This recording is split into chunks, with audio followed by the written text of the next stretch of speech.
I've been attached with the feeling of them waking up with you by my side.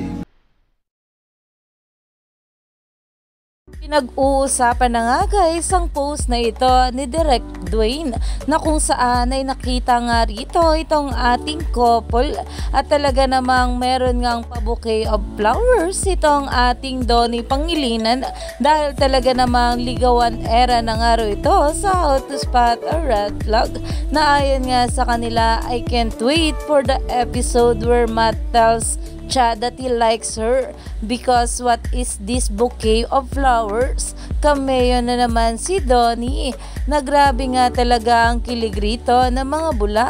Kaya naman kaliwat kanan na nga rin ang bawat komento rito na ayon nga sa kanila, OMG, can't wait sa ligawan era ng matcha.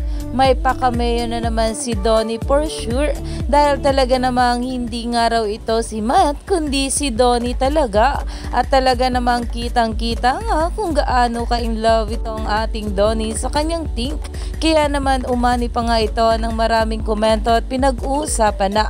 Stay tuned lang tayo for more update kila Donnie at Belle sa mga susunod pa na ayuda dahil marami pa nga talaga tayong dapat abangan sa ating couple ngayong araw.